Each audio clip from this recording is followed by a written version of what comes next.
ज्याच्या घरामध्ये नित्य नित्य नित्य श्रीमद भागवताचं श्रवण आणि कथन होतं, गायन गायलं जातं. ऐका ना, त्या घरामध्ये पाप वास करत नाही. ते घर तीर्थ रूप होऊन जात.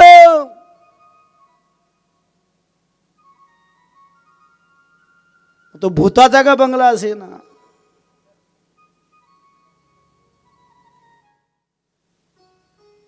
ज्या घरामध्ये सतत श्रीमद भागवताची सेवा होते ना, श्रवण होतो, त्या घरामध्ये पाप कधीच राहत नाही महाराज. ते घर तीर्थ होऊन जातं, तीर्थ. कथा भागवतस्यामी नित्यं भवति यद्गृहे तद्गृहं तीर्थरूपं हि वसतां पापनाशनं. म्हणून नित्य घरामध्ये भागवत झालं पाहिजे. आमच्या घरात सगळे पण भागवत नाही. आमच्या घरात सगळे पण ज्ञानेश्वरी नाही. आमच्या घरात सगळे पण तुकोबाराची गाथा नाही. आमच्या घरात सगळे पण आईबाप नाही. शुकशास्त्रम कथायाश फलेन समता नवेद जन्मकोटी कृतं पाप नस्यते नात्र संशय. इतकं सुंदर आहे महाराज. तुळशीचं पोषण होतं, गाईचं रक्षण होतं, साधू संतांचं आगमन होतं. कुठे? ज्या घरात भागवत कथेचं अखंड श्रवण आहे तिथे. पण ही कथा दुर्लभ आहे दादा, सगळ्यांच्याच भाग्यात नाही. आता या परिसरात काही माणसं कमी आहे का दादा? पण या धर्ममंडपामध्ये कोण येईल? ज्याचं भाग्य उदयाला आलंय तोच या धर्ममंडपामध्ये बसू शकतो, नाही तर बसू शकत नाही.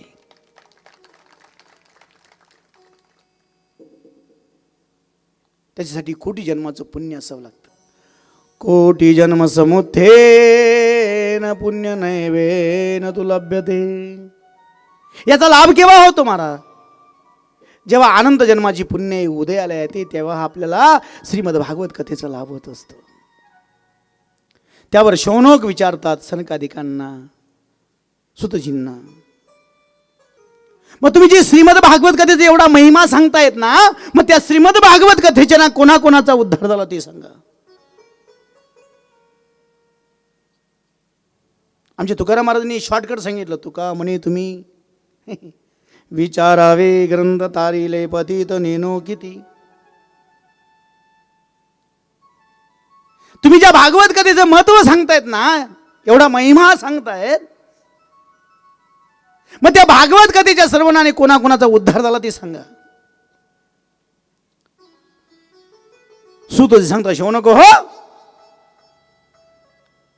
श्रीमद भागवत कथा श्रवणाने पापी, दुराचारी, लोभी, क्रोधी, कुटील, मातृपितृद्रोही, मदिरापानी, विश्वासघाती, गुरुपत्नीगामी, ब्रह्महत्यारी, महापापी यांचा उद्धार होतो.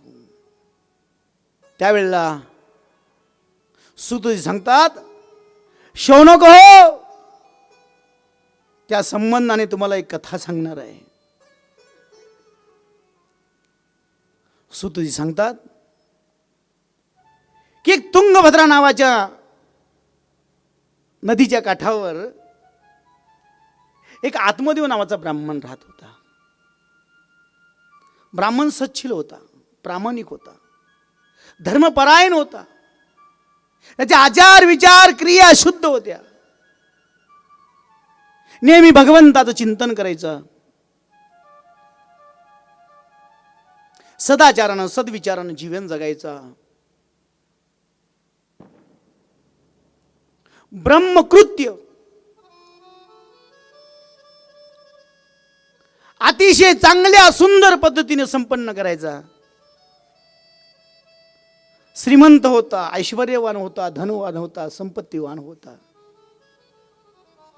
सुंदर मोठं गाव होतं त्याचं. त्या गावामध्ये सुंदर एक त्याचं घर होतं.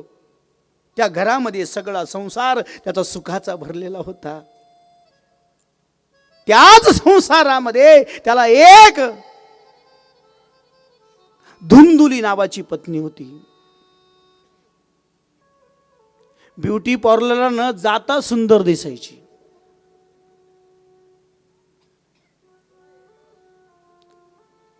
ठीक आहे, एखादी काळी सावळी असेल, तिने ब्युटी पार्लरला गेलं, थोडंसं फासलं तर काही अडचण नाही आपल्याला.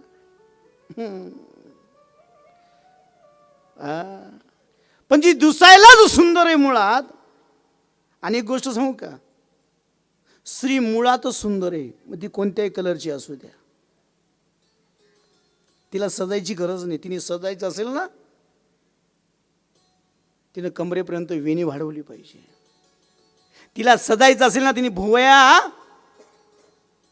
कापल्या नाही पाहिजे.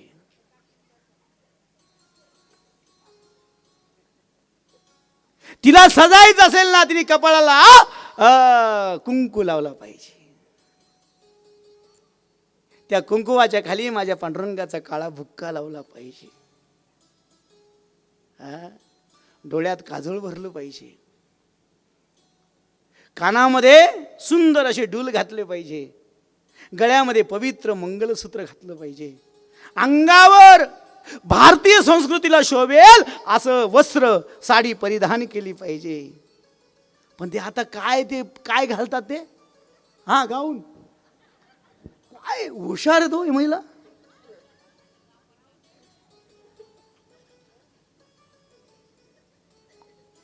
अहो, काही तर एवढ्या पुढे गेला, कथेला सुद्धा गाऊन घालून येतात भाऊ. त्यातले बाणच राहत नाही. आपण चाललो कुठं. इतकी सुंदर होती ती धुंदुली. नीटनेटकी संसार करायची. तिचा संसार पाहण्याकरता गावातल्या महिला तिच्या घरी जायच्या. जी ती वस्तू जागेवर. काही काही गरज मजावा, देवारा कथा, किचन कथा, त्या खरगटा भांडा कथा, त्या चपला कथ्या, त्या बेडरूम कपडा कथा.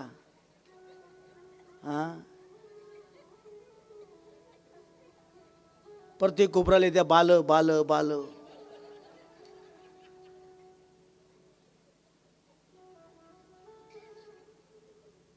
ते बाल का बरं काय माहित, कळत नाही.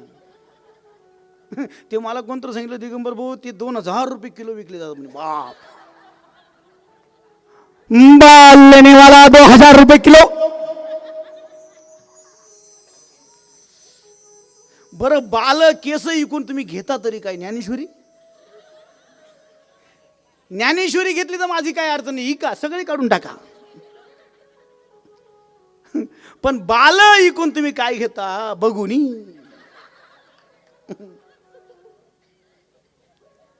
मी एका घरी गेलो, आता कथेला गेलं की पान सुपारीला बोलवतात. आता तुमच्याकडे पद्धत आहे का मला माहित नाही, कारण आज तर काही कोणी आलं नाही माझ्याकडे. आमच्याकडे कथा म्हटली की पान सुपारीला बोलवतात. सकाळी 9 वाजेपासून 5-50 घरामध्ये बोलवतात आम्हाला, पान सुपारी देतात. काजू बदाम दूध दक्षिणा कपडे फळं. या म्हणे बाबा परवडवणे, मी रिकामा बी नाही येऊ तुमच्याकडे. ऐका ना,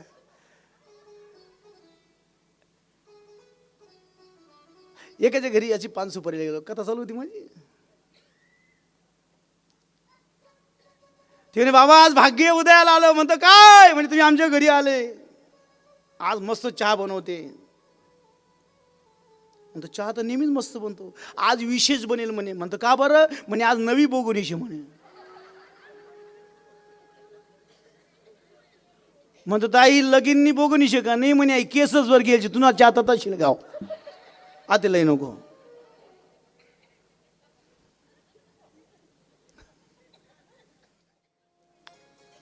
खूप सुंदर होती महाराज. तिचा संसार पाहायला यायचे लोक, गळ्यात ते बाया. इतकी सुंदर होती, सगळं वैभव होतं दादा. प्रामाणिक होती. ऐका, प्रामाणिक होती धुंदुली.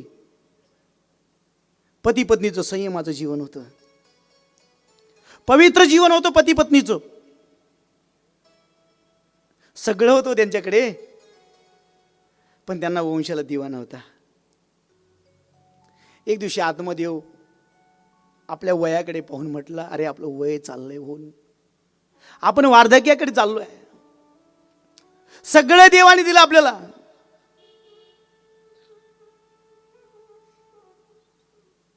पण आपल्याला वंशाला दिवा नाही. म्हणून एक दिवस धुंदुकारी आत्मदेव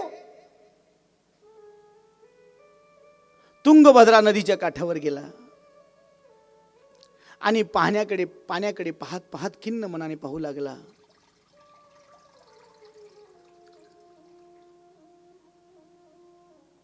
तेवढ्यामध्ये त्या रस्त्याने एक साधू महात्मा आला आणि त्या साधू महात्म्याने त्या आत्मदेव ब्राह्मणाला पाहिलं. ब्राह्मण जी, आप खिन्न क्यों है, नाराज क्यों है?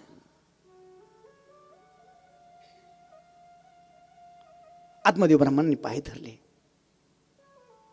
देवा, माझं भाग्य तुमची भेट झाली.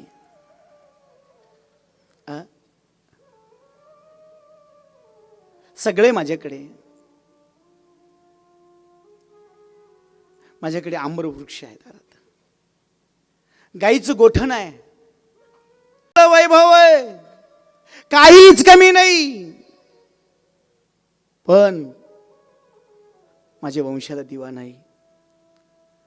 माझ्या कुळाचा उद्धार करणारा पुत्र मला मिळाला नाही अजून. अहो, असं काही भाग्य असेल का होय? बरं, मला तर नाहीच, पण माझ्या दारात जी गाय आहे ना, ती गाई सुद्धा अजून तशीच आहे हो. अहो, झाड आहे, सुंदर आंबाचं झाड आहे, पण त्या झाडाला सुद्धा अजून फळं लागली नाहीत. आणि पाय धरले, रडायला लागला, डोळ्यातून अश्रुधारा वाहू लागल्या. साधूनी खाली बसलेल्या आत्मदेव ब्राह्मणाला उभं केलं आणि त्याला सांगितलं, काळजी करू नको. आणि आत्मदेव ब्राह्मणाचं प्रारब्ध पाहिलं साधूने.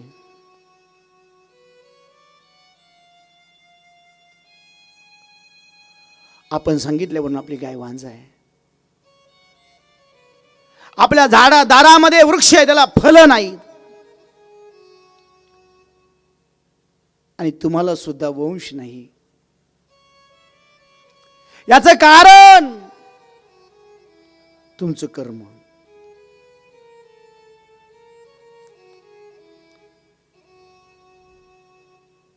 तुमच्या जीवनामध्ये संतती लाभण्याचा योग नाही. विष्णू विप्रमया तेज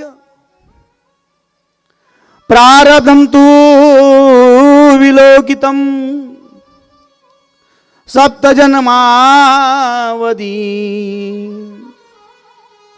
तव पुत्रो नैवच नैवच.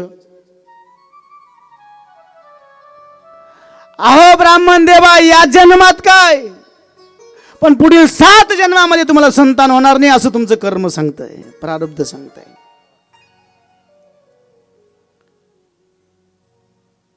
जखमीवर मीठ पडलं, आगीत पाणी पडलं, भडका धावला. तो आधीच खिन्न होता, आधीच दुःखी, दुःखामध्ये दुःखाची भर पडली, दुःखाचा डोंगर समोर उभा राहिला आणि त्यानं लोटांगण घातलं आणि साधूचे पाय धरले. साधू महात्मा, ओ तुमच्यामध्ये ताकद आहे. तुम्ही सांगतात ना मला 7 जन्मात संतान होणार नाही, पण तुम्ही काही करू शकतात. साधू काही करू शकतो. ज्ञानोबाऱ्यांनी भिंत चालवलीच का नाही? ज्ञानोबाऱ्यांनी रेड्याच्या मुखातून वेद बोलवलाच का नाही? ज्ञानोबाऱ्यांनी मेलेल्या माणसाला जिवंत केलंच का नाही? मेले माणूस म्हणजे जिथं उठविले, वेळ काळा ते ग्रासिले. रेड्या मुखी वेद बोलविला, गर्वदी ज्वांचा हरविला. चालविली जड भिंती, हरली चांगयाची भ्रांती.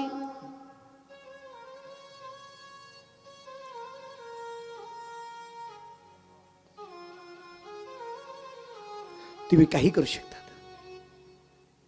मला मुलगा पाहिजे. जोपर्यंत तुम्ही मला मुलगा होण्याचं आश्वासन देत नाही तोपर्यंत मी तुमचे पाय सोडणार नाही. आणि जर आश्वासन दिलं नाही, मला मुलगा झाला नाही, तर मी तुमच्या पायावर देह समर्पित करेल. साधू घाबरला. साधूनं सांगितलं, प्रारब्ध संचित क्रियमान कोणालाच चुकलं नाही, कर्म देवाला चुकलं नाही. कर्मी श्रीराम वनवास गेला, कर्मी रावण क्षय पावला. कर्मानं कोणाला सोडलं नाही मारा, म्हणून कोणालाच घाबरू नका, पण कर्म करत असताना घाबरा.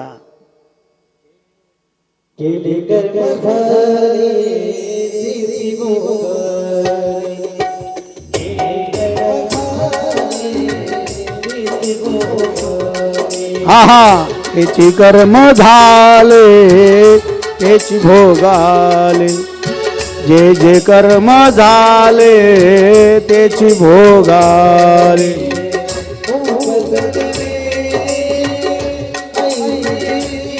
क्या बात है. से किती कर्म झाले त्याची भोगा. आहा आ त्याची भोगाले, जे जे कर्म झाले त्याची भोगाले.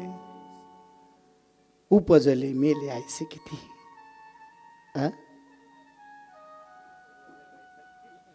ऐका ना. म्हणून जीवनामध्ये कर्म कोणाला चुकत नाही.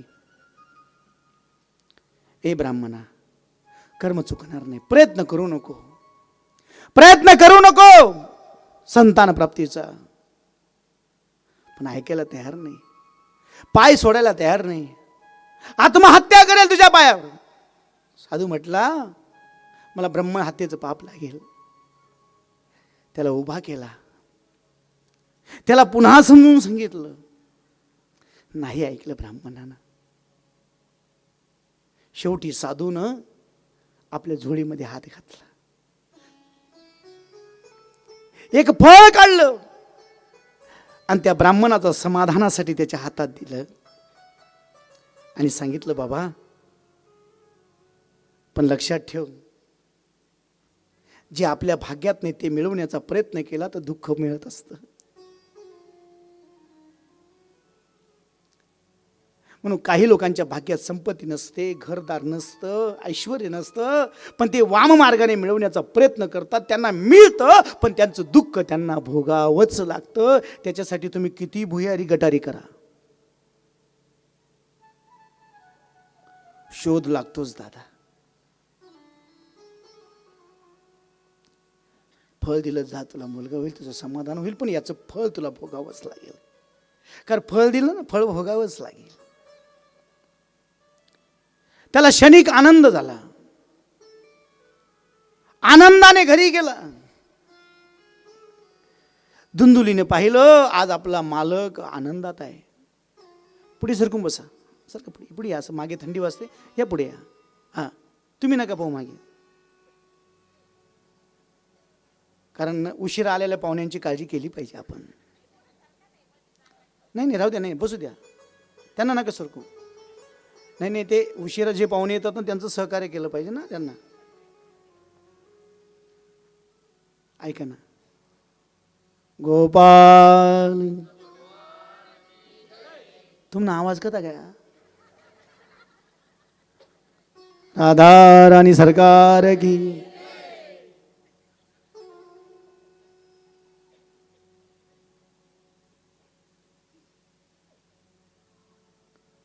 एक माणूस मला म्हणे, महाराज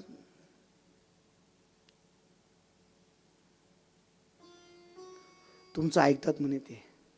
म्हणतो दादा ती तू ना ऐकत नाही, आमनं काय ऐके.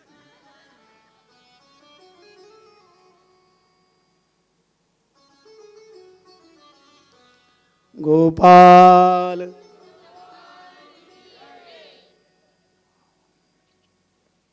काय काय बहिणा थोडासा पाऊस पडतो, पण थोडा का पाऊस पडे ना, जमिनीला सुगंध येतो. थोडा का पडे ना, जमिनीला सुगंध येतो दादा. तसं थोडा का जय जयकारा होईना, हृदय सुगंधित झाल्याशिवाय राहणार नाही. म्हणून जय जयकारा केल्याकरता कंटाळा कधीच करायचा नाही. आणि कंटाळा करायचा असेल तर मी परत जय जयकारच करणार नाही.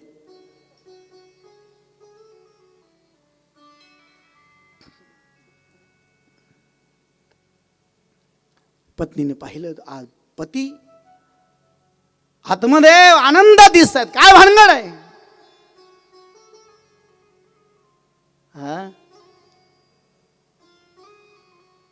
काय झालं एवढे आनंदी? काय एखादी कथेची तारीख मिळाली का? काय का बोनस वाढला का? प्रमोशन झालं? तो म्हणे बोनस बी वाढेल नाही, प्रमोशन बी होईल नाही, कथा बी येईल नाही. आपल्या घरी आपल्याला वंश येणार आहे. म्हणे कसा काय? म्हणे बघ साधूनी फळ दिलंय. म्हणे या फळाचं मी काय करू? म्हणे तू खा. तू खाल्लं की तुला गर्भ राहील, आपल्याला मुलगा होईल. तिनं मालकाचं समाधान होण्याकरता हो म्हटलं, फळ ताब्यात घेतलं. मालक निघून गेला, कामाला लागला, आनंदात जीवन जगू लागला. त्याच गावात तिची बहीण राहत होती.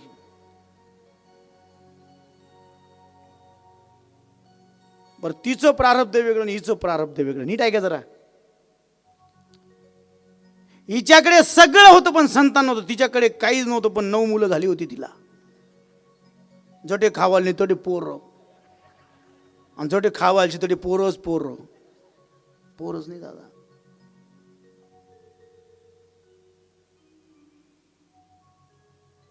तुम्ही एक निरीक्षण करा, निरीक्षण. आता आपल्याकडे गावठी झाडं जास्त लावली जातात का कलमी? हायब्रिड. मग गावठी झाडाला फळं जास्त येतात का हायब्रिड झाडाला? गावठी नाही ना माय. गावठी झाड लय मोठं राज, पण त्याला फळं येतच नाही. येतच तर कथा येतच, पण हायब्रिड एवढं नातं महाराज. पण 4 टन 5 टन 6 टन अशी फळं येतात दादा. तसं काहींच्या घरामध्ये महाराज खायला नाही, राहायला जागा नाही, पण तिथं पोरांची कमी नाही. आणि ज्या घरात खायला आहे, ऐश्वर्य, संपत्ती आहे, तिथं वंश नाही दादा. कितीतरी बंगले रिकामे पडले, तो रिकामे आहेत महाराज. तो म्हातारा म्हातारीकडे पाहतो आणि म्हातारी म्हाताऱ्याकडे दिवसभर पाहते. याच्या पलीकडे कामच नाही जात त्यांना.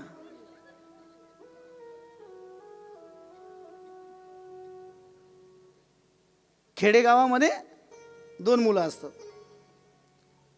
एकाचं घरी या साईडला असतं आणि एकाचं घरी या साईडला असतं. मधून रस्ता असतो. खेड्यामध्ये ओट्याची घरं असतात बरं का. मोठा ओटा असतो मग घर असतं. आणि 2 मुलांच्या वाटण्या झाल्या. समोरासमोर मुलं राहत होती महाराज. बरं, वाटणी पाडताना एकानं आई घेतली आणि एकानं बाप घेतला. आई त्यांना वटावर आणि बाप यांना वटावर. समोरासमोर बसायची पण बोलायची ताकद नाही भाऊ. अशी टकमकदक येते. मैं तो आपको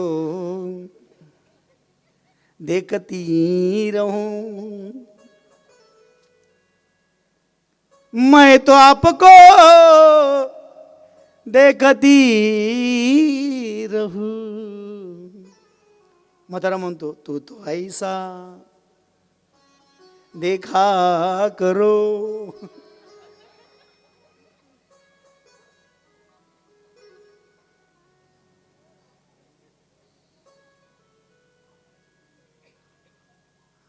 आपल्या नादी जो लागला त्यांनी चांगली जिराय देस महाराज. मग आपल्या नादी कोण लागत नाही. हा कस काय लागला का माहिती.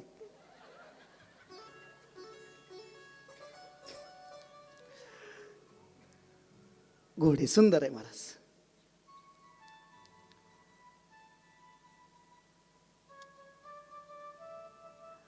आणि आतमध्ये निघून गेला. धुंदुली राहू लागली. ती विचार करू लागली काय करावं, हे फळ खाल्लं तर गर्भ राहील, गर्भ राहिला तर 9 महिने 9 दिवस वागावं लागेल, जन्माला प्रसूतीच्या कळा वेदना, आणि मग त्याचं लालन पालन, शी सू टिकली पावडर, त्याच्यामध्ये माझा वेळ जाईल. पण नुसता वेळ जाणार नाही तर माझं तारुण्य सुद्धा नष्ट होईल, असा विचार करू लागली ती. आणि विचार करता करता करता करता ती आपल्या गावातल्या बहिणीकडे गेली. तिला 9 मुलं झाली होती, घरात खायला नव्हतं, राहायला घर नव्हतं, अंगावर एकाही पोराचा कापड नव्हता महाराज. आणि त्या बहिणीच्या घरी गेली, त्या बहिणीला सांगितलं, अगं हे ताई, अगं लय अडचणी ती मी. ती म्हणे अडचण मला पाहिजे, तुला कसली अडचण, तू पगारवाल्याची बायको आहे, तुला कसली अडचण, माझ्या घरात काहीच नाही, मला अडचण पाहिजे, तुला कसली अडचण. ताई अगं काय सांगू तुला, तुझा पाहुणा कोणत्या साधूच्या नादाला लागला आणि त्यानं ते फळ आणलं आणि ते फळ मला काय सांगितलं. सांग तू किती अवस्था वाईट आहे तुझी ग. 9 वेळा प्रसूत झाली, परत 10व्यानं तुला गर्भ राहिलाय. तुझ्याकडे काहीच नाही पण देव तुला द्यायला थांबत नाही. आमच्याकडे काहीच संपत नाही पण देव आमच्या घरी येतच नाही. त्या बहिणीने सांगितलं, आई ताई काळजी करू नको, एक काम कर, मी कंटाळली या प्रसूती वेदनेला, या लेकरांना कंटाळी, या संसाराला कंटाळी. एक काम कर, 10वा गर्भ मला प्रसूत झाला की मी तुला आणून देईल. अगं पण तू आणून देशील त्याच्या बदल्यात तुला मी मोबदला, धन संपत्ती, अन्नधान्य, कपडा, वस्त्र, सोनं नाणं, जड जेवायला सगळं देईल. पण माझ्या मालकाला कसं कळेल की मला मुलगा झालाय ते. तिनं सांगितलं, एक काम कर, तू रोज 1 चिरगुट पोटाला भान, रोज 1 चिरगुट पोटाला भान, म्हणजे पोट वाढलेलं दिसेल, तुझा मालक आनंदित होईल. आणि मी प्रसूत झाले की रात्रीच्या वेळेला मला झालेला मुलगा तुझ्या घरी आणून ठेवेल, रात्रीची येईल, त्याला दूध पाजेल, निघून जाईल, त्याच्या बदल्यात मला तू धन दे. ती म्हटली हो ठीक आहे. मग तुकोबाऱ्याने एका ठिकाणी म्हटलं ना, चिरगुटे बांधोनी वाढविले पोट, जगा माझी बोबाट तुका म्हणे. जगामध्ये बोबाट केला, रोज पोटाला चिरगुट बांधून मी गर्भार आहे हा बोबाट केला. यथा काळ यथा वेळी ती बहीण प्रसूत झाली. रात्रीच्या वेळी तो मुलगा आणून दिला, पहाट झाली आणि सकाळी आत्मदेव ब्राह्मणाला कळा की आपल्या घरी मुलगा झाला. सगळीकडे आनंदी आनंद, अन्नदान, वस्त्रदान, ज्ञानदान, गोदान, सगळीकडे उत्सव सुरू झाला. आपल्या घरी वंश आला, मुलगा आला, वंश आला, मुलगा आला, वंश आला, मुलगा आला. पण महाराज चिरगुट बांधत असताना ते जे फळ होतं ना, ते फळ तिनं आपल्या गोठ्यात असलेल्या गाईला खाऊ घातलं. आणि साधूच्या परिणाम झाला, त्या गाईला गर्भ राहिला.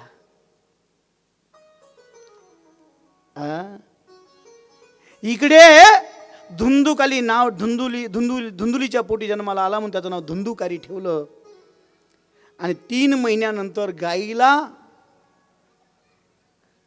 मनुष्यरूपी देह जन्माला आला. फक्त त्या गायीची ओळख म्हणून त्याला 2 कान होते, म्हणून त्या आत्मदेव ब्राह्मणानं त्या देहाचं नामकरण केलं गोकर्ण. गायीपासून झाला म्हणून गो, गायीचे कान होते म्हणून गोकर्ण. पण गोकर्ण साधूचा प्रसाद होता. 33 कोटी वास्तव्य असलेल्या गायीच्या पोटी अमृताच्या धारेतून आला होता. म्हणून आईच्या गर्भापासूनच तो देवाचं भजन करत होता.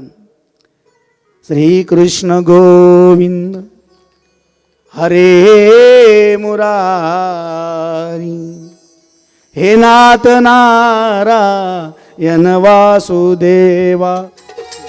आणि मारा धुंदुकारी भजन करत चाललाय. धुंदुकारी मोठा आहे, गोकर्ण भजन करतोय. आणि भजन करणाऱ्या गोकर्णानं पाहिलं की आपला मोठा भाऊ अनाचार करतोय, अत्याचार करतोय, दुराचार करतोय. अरे त्या वाटेला जाऊन त्या वाटेला जातोय. जे खाऊ नये ते खातोय, जे पिऊ नये ते पितोय, आणि जे करू नये ते कृत्य करतोय. बाप सुद्धा वेडा झाला महाराज. आई पश्चाताप करायला लागली. खोट्याचं फळ खोटच असतं. बाप म्हटलं आतमध्ये मी साधूचं ऐकलं नाही, परिणाम भोगावाच लागेल. पुन्हा दुःख निर्माण झालं, कपाळाला हात लावला. पण गोकर्ण महाराज भजनानंदी होता. गोकर्ण त्या त्रासाला कंटाळून ते चित्र पाहून गोकर्ण भजन करत करत करत तीर्थयात्रेला निघून गेला. श्री कृष्ण गोविंद. आणि इकडे धुंदुरी गावामध्ये फिरू लागला. रस्त्याने जाणाऱ्या स्त्रियांची छेड काढू लागला. ज्येष्ठ मंडळींचा अपमान करू लागला. अरे रावीनं बोलू लागला. व्यसनामध्ये प्रवाहित झाला. मदिरापान करू लागला, मद्यपान करू लागला, गुटखा चटका मटका. एवढंच नाही, बाई बाटलीच्या नादात लागला. आणि सगळ्या गावामध्ये धुमाकूळ घालू लागला. वेश्यांच्या जाळ्यामध्ये अडकला. हे पाहून आत्मदेवानं गाव सोडलं, घर सोडलं आणि तीर्थयात्रेला निघून गेला. इकडे आई एकटी घरात राहिली. बाप जाऊ शकतो पण आई घर सोडू शकत नाही. बापाला घर सोडता येतं पण आईला घर सोडता येत नाही. शहाजी राजांनी घर सोडलं.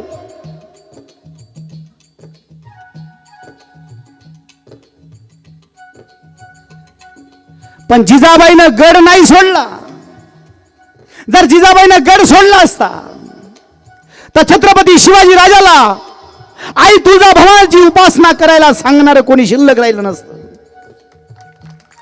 कोणी तलवार शिकवली नसती. मातीचे किल्ले कसे बनवायचे हे सांगणारी आई अरे गडावर शिल्लक राहिली नसती. घोड्यावर बसावं, टाप मारावी, पट्टा चालवावा.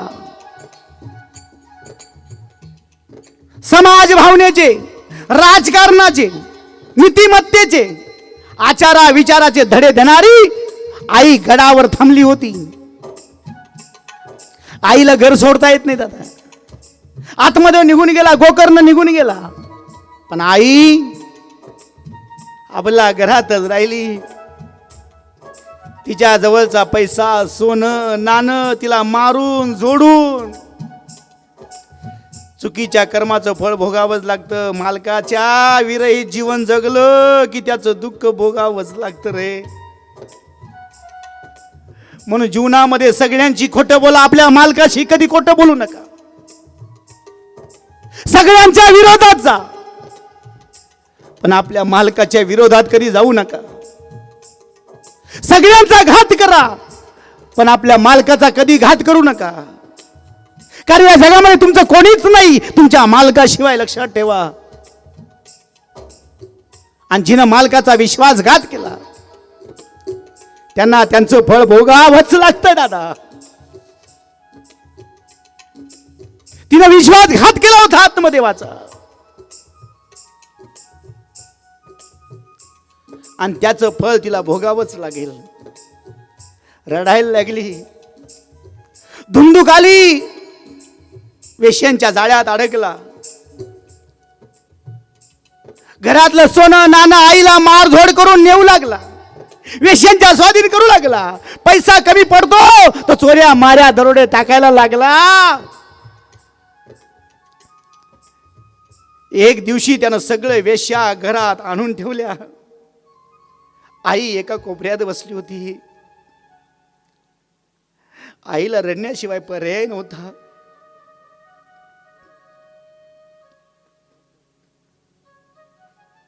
आईजवळ पैसा नव्हता, सौभाग्याचं काहीच लेणं नव्हतं. वेश्यांना घरात आणलं. शेवटी आई एक दिवस त्या विचारानं गतप्राण झाली.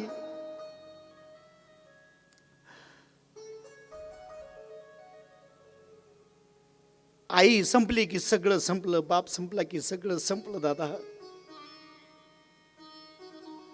म्हणून एक सांगतो, जीवनामध्ये सगळ्यांना विसरा, माझ्या आई बापाला कधीच विसरू नका. मुलं आई बापाला कधीच विसरत नाही. ऐका जरा. पण आपल्या मुलांनी आपल्याला विसरू नये असंही आई बापांनी जीवन आणि आचरणानं जगलं पाहिजे.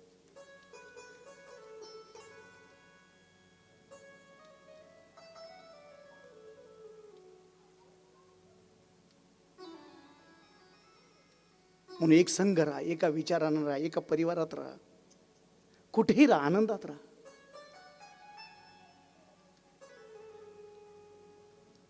बापाला काही झालं तर मुलगा धावत येईल, मुलाला काही झालं तर फक्त पहिले बाप धावत येईल दादा. बाबाला काही झालं तर भाऊ धावत येईल. किती मित्र जवळचा असला, मी गण सांगितलं, हा माझा मित्र आहे, तो माझा मित्र आहे, पण मित्र कामाला येणार नाही. आपला भाऊ सगळ्यात आधी धावत आल्याशिवाय राहणार नाही दादा.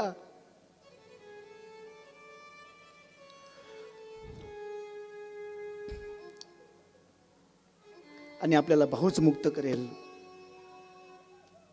म्हणून जीवनामध्ये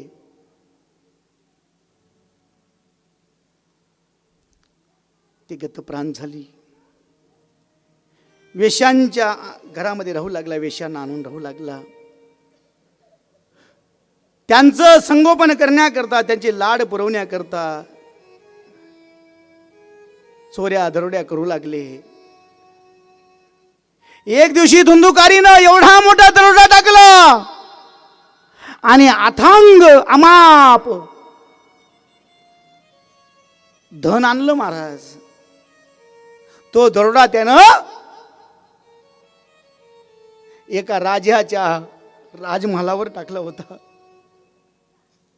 आणि त्यानं ते वेश्यांच्या पुढे आणून टाकलं. ती जरी वेश्या होती, पण वेश्येकडे सुद्धा एक विचार चांगला असतो. आणि वेश्येकडे विचार चांगला असला की पांडुरंगाच्या दारात तिला जागा मिळते.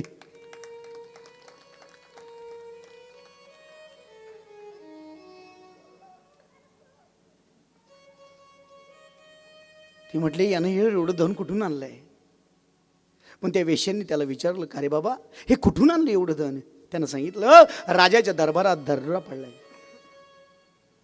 वेश्या घाबरले. वेश्या म्हटल्या, राजाला जसं कळालं की यानं दरोडा टाकलाय, याच्याबरोबर आपल्याला सुद्धा जेलमध्ये काढल्या, कुठेही जावं लागेल. म्हणून त्या वेश्यांनी त्याला मारझोड केली.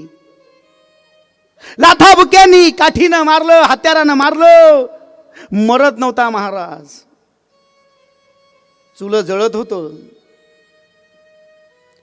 चुल्यात लाकडं जळत होती आणि जळणारी लाकडं चुल्यातून काढली. मरत नव्हता म्हणून त्याच्या तोंडात कोंबली आणि शेवटी धुंदुकारी गतप्राण झाला.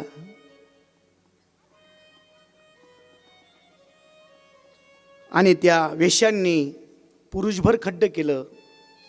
त्याच घरामध्ये धुंदुकारीला पुरून दिलं आणि धुंदुकारीचं शरीर पिशाच्या योनीमध्ये, भूत योनीमध्ये गेलं आणि वावटळासारखं आकाशामध्ये फिरू लागलं.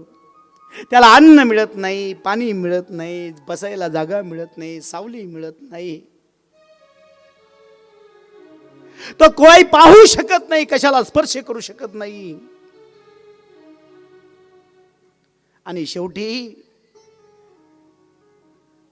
तो वावटळासारखा फिरू लागला. कधी हे रूप, कधी ते रूप, कधी ते रूप, कधी ते रूप बदलू लागला, फिरू लागला, व्याकुळ होऊ लागला, पश्चाताप करू लागला. पण पर्याय करणार काय आता? कोण आपल्याला मुक्त करणार? पण त्यानं विचार केला मनामध्ये, माझा जो भाऊ आहे ना गोकर्ण, हा सत्यवादी आहे, सदाचारी आहे, सतत भगवंताचं चिंतन करणार आहे. तो जर एक दिवस आला तर मला मुक्त केल्याशिवाय राहणार नाही, याची त्याला शाश्वती होती. एवढा विश्वास भावावर पाहिजे, एवढा विश्वास बापाचा लेकावर आणि लेकाचा बापावर पाहिजे, सुनेचा सासूवर आणि सासूचा सुनेवर पाहिजे. आणि हा विश्वास नसेल तर तुम्ही किती कमवा आणि किती ऐश्वर्यवान व्हा, शून्य किंमत आहे. पुन्हा आपल्या गावामध्ये आला, तुंगभद्रेच्या काठावर. त्याला कळालं की आपला बाप गेला, आपली आई गेली. म्हणून धुंदुकारीनं आपल्या आई वडिलांचं तर्पण केलं. गयेवर आपल्या आई वडिलांचं श्राद्ध केलं. गया श्राद्धे शते नापी मुक्तिर्मेन भविष्यति. ऐका ना, 100 यज्ञ केले जरी मुलाने आपल्यासाठी, आपण मुक्त होऊ शकत नाही. मग आपण मुक्त कशाने होणार आहे? फक्त आपल्या कर्माने मुक्त होणार आहे आपण. ऐका ना, म्हणून कर्म चांगलं करा. धुंदुकारीने कर्म वाईट केलं, त्याचे परिणाम त्याला भोगायला मिळाले, पिशाच्या योनीत गेला. ऐका, आत्मदेवानं ऐकलं नाही हे कर्म त्याला दुःखदायक झालं. आईनं खोटेपणा केला, तिचं फळ तिला मिळालं. पण महाराज गोकर्णानं सत्यवचनानं जीवन जगलं, आचारानं विचारानं जीवन जगलं, सत्संग केला, तीर्थयात्रा केली, भ्रमण केलं, साधू संतांचा सहवास घेतला. आणि परिणाम, एक दिवस तो गावात आला. घर पडलं होतं, अंगणात झोपला. रात्री 12 वाजले आणि स्वप्नामध्ये त्याला वेगवेगळे, कधी हत्ती, कधी कुत्रा, कधी बोकड, अशी वेगवेगळे रूप दिसू लागले. झोप मोडू लागली, बेचैन होऊ लागला. तोपर्यंत सकाळ झाली, पहाट झाली. कमंडलूतलं पाणी घेतलं आणि त्या दिशेनं फेकलं आणि विचारलं, तो कोण आहेस? समोरून आवाज आला, मी तुझा भाऊ आहे धुंदुकारी. दादा, मी पिशाच्या योनीत गेलेलो आहे. दादा, मला मुक्त कर रे. मी ऐकलं नाही आईचं, बाप्पाचं, तुझं ऐकलं नाही, साधू संतांचं ऐकलं नाही, अविचारानं जीवन जगलं. दादा, मला मुक्त कर. आणि त्या वेळेला महाराज दादानी त्याला मुक्त करण्याचा संकल्प केला. म्हणून तो शास्त्र पंडितांकडे पेडला. त्याने अनेक ग्रंथांचा वहापोह केला, पण त्याला उत्तर मिळत नव्हतं आपल्या भावाला मुक्त करण्याकरता. शेवटी गोकर्णानं पुन्हा पाणी घेतलं हातामध्ये, सूर्याची गती थांबवली. सूर्याची गती 3 लोकांनी थांबवली विश्वामध्ये. एक मारुतीरायानं आणि एका कुमारिके अवस्थेमध्ये कुंती मातेनं, आणि एक गोकर्णानं 3 वेळा सूर्याची गती थांबवली महाराज. आणि सूर्याला गोकर्णाने प्रश्न विचारला, सूर्यदेव भगवान, माझ्या भावाला मुक्त करण्याकरता, पिशाच्या योनीतून मुक्त करण्याकरता, अत्याचारी, दुराचारी, मदिरागामी, वेश्यागामी, पितृद्रोही, मातृद्रोही, धर्मद्रोही असणारा माझ्या भावाला मुक्त करण्याकरता मी काय केलं पाहिजे याचं उत्तर दे. त्यावेळेस सूर्य भगवंतांनी सांगितलं, तू 7 दिवस श्रीमद भागवताचं वाचन कर. तुझ्या भावाच्या संकल्पाने तुझा भाऊ मुक्त झाल्याशिवाय राहणार नाही. श्रीमद भागवता मुक्ती सप्ताह वाचनम कुरु. श्रीमद भागवताचं 7 दिवस वाचन कर. आणि श्रीमद भागवताचं वाचन गोकर्णानं 7 दिवस केलं. तिथे बांबूचा वन होता, नदीच्या काठावर होतं, पशुपक्ष्यांचा चिवचिवाट होता. अनेक लोकांना कळालं आणि सगळेजण गोकर्णानं आयोजित केलेल्या कथेला श्रवणासाठी विराजमान झाले आणि 7 दिवस गोकर्णानं कथा सांगितली. त्या कथेला सर्व लोक आले. मग ज्याचा संकल्प केला होता ना, तो धुंदुकारी सुद्धा पिशाच्या योनीमध्ये आला. पण त्याला असं चटईवर बसता येत नव्हतं, त्याला असं खुर्चीवर बसता येत नव्हतं, त्याला असं रस्त्यावर उभं राहता येत नव्हतं. चटईवर कोणाला बसता येतं, खुर्चीवर कोणाला बसता येतं, रस्त्यावर कोणाला उभं राहून कथा ऐकता येते. ज्याच्या भाग्यामध्ये पुण्य असतं त्यालाच बसून कथा ऐकायला मिळते. त्यांचं ज्यांचं भाग्य होतं ते बसले होते, पण याच्या भाग्यात नव्हतं. हा पापी होता, दुराचारी होता, अनाचारी होता, याला जागा नव्हती बसायला. म्हणून त्यानं भुंगाचं रूप धारण केलं आणि एका बांबूच्या झाडावर बसला. बसता बसता त्यानं छिद्र पाडलं आणि त्या बांबूमध्ये प्रवेशित झाला. तो बांबू 7 गाठीचा होता.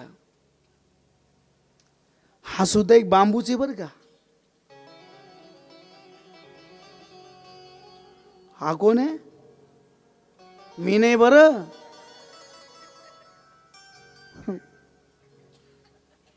शरीर म्हणजे 7 गाठीचं बांबूचे दादा. स्त्री, पती पत्नी, पुत्र, पिता, कुटुंब, घरदार आणि द्रव्य, या 7 बंधनामध्ये हा देह अडकलेला आहे.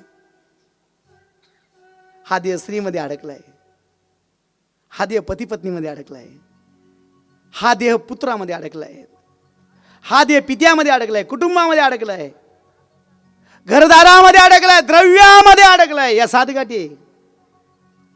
म्हणून या 7 गाठीतून मुक्त व्हायचं असेल तर तुम्हाला श्रीमद भागवत कथा श्रवण करावं लागेल.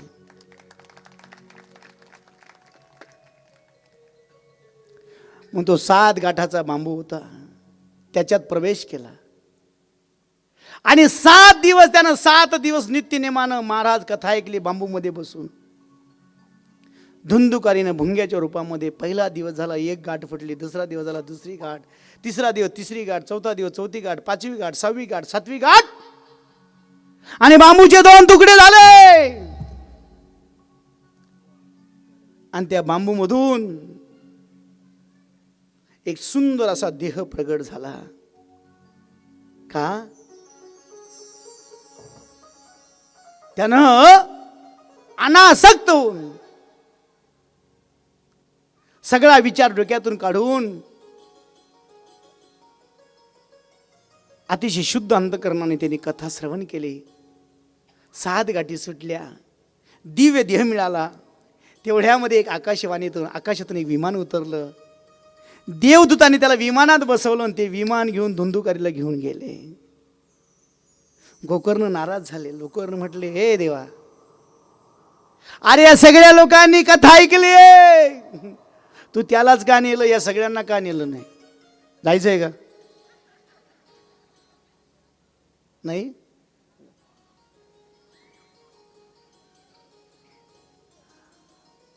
गोकर्ण म्हटला, देव म्हटले, देवदूत म्हटले, ए गोकर्णा, अरे ही जी कथा होती ना, ही कथा धुंदुकारीच्या संकल्पाची होती, त्याच्या मुक्ततेची होती. त्याचंच फल मिळेल. मातृपितृपूजनाच्या निमित्तानं, वास्तुशांतीच्या निमित्तानं आहे ना, त्याचं फल 100% मिळेल. मला एक जण म्हणे रात्री, म्हणे बाबा म्हणा आजोबांना फोटो ठेवू का? नको ठेवू.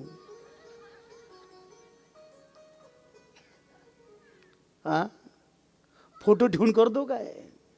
तो फोटोच्या बाहेर होता तेव्हा त्याला विचारलं नाही. फोटोच्या बाहेर जेव्हा होता तेव्हा त्याला नीट पाहिलं नाही, त्याच्याशी नीट बोलला नाही. आणि आता फोटो मांडतो त्याचा.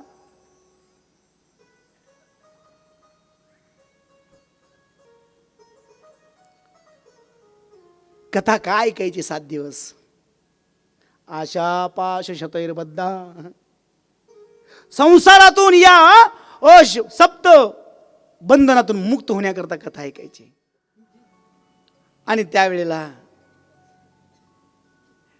विष्णुदूतांनी सांगितलं, गोकर्णा तुला जर यांना मुक्त करायचं असेल तर एक काम कर, पुन्हा काहीतरी निमित्त शोध आणि यांच्या मुक्ततेसाठी पुन्हा भागवत कथा कर. आणि म्हणून यांच्या सर्वांच्या मुक्ततेसाठी तुम्हाला कारण मिळालं, निमित्त मिळालं. वास्तू शांती, मातृपितृ पूजन. त्यांनी गोकर्णाला सांगितलं. गोकर्णाने पुन्हा जनलोकांच्या उद्धाराकरता पुन्हा श्रावण महिन्याच्या पंचमीच्या दिवशी श्रीमद भागवत कथेला प्रारंभ केला. 7 दिवस कथा झाली. जेवढ्या लोकांनी कथा ऐकली तेवढी विमानं खाली उतरली. आणि अशा प्रकाराने महाराजांनी ज्यांनी ही भागवत महात्म्य ऐकलं त्यांना कृष्ण कथेची आवड निर्माण झाली. कृष्ण कथेची आवडी